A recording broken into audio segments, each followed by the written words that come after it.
น้องก้าวกับมาเฟีย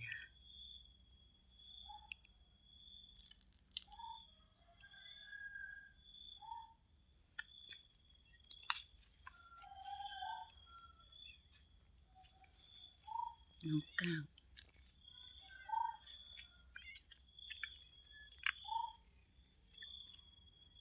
เสียงคุณยายเดินมาสามแมว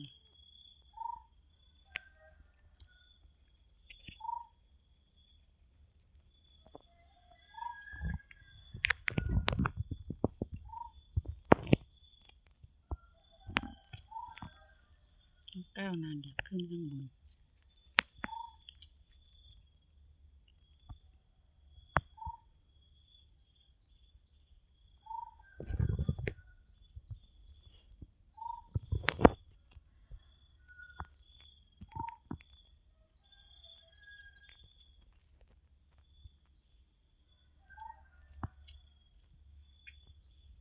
คุณยายกับมาเฟีย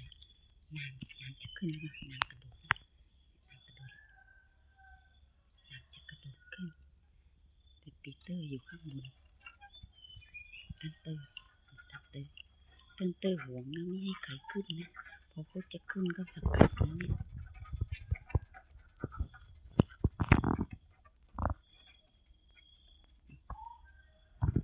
นางจะขึ้น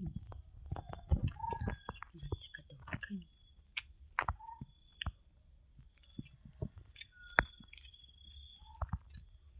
น้องเจก็มาน้องเจเดินมาสามแมว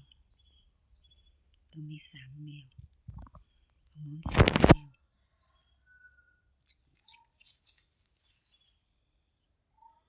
ตรงนี้ห้าแมวนะ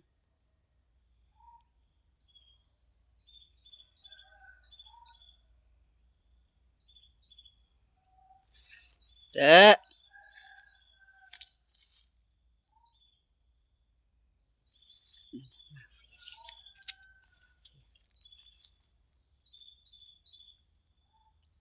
มาเฟียน้องเจคุณยาย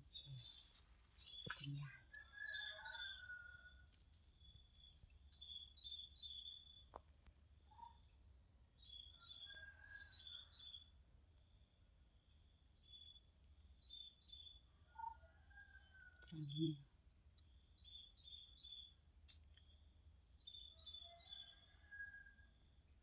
นางเอาเลย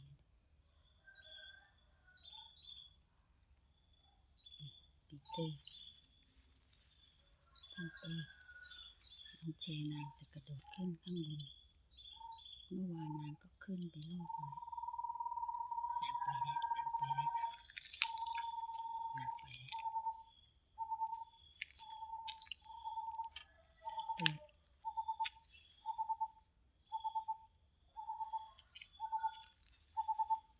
น้องเจกับมาเฟีย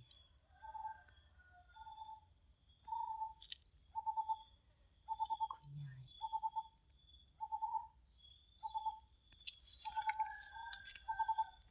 มาเฟียบอกว่าฟินมากนอนตัวนี้คุณยายก็กลิ้ง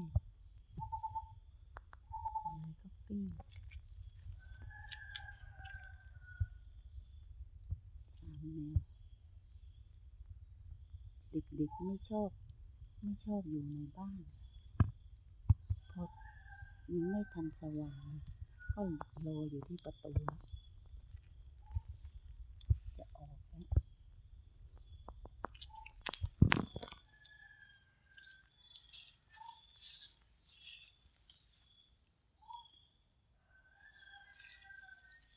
เดี๋ยวได้ยินเสียงรถนางก็วิ่ง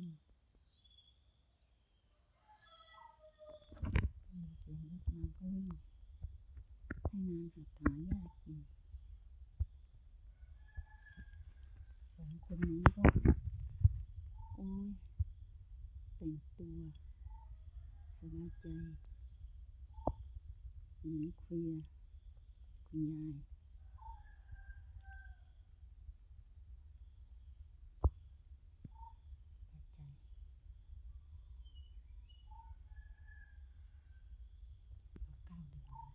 นางกลับเข้าไปเมื่อกี้นางเดินเข้าไปในบ้านนั้นนะออกมาแล้ว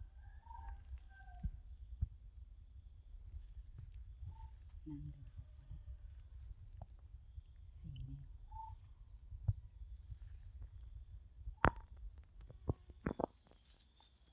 สี่แมวนอนขึ้นมา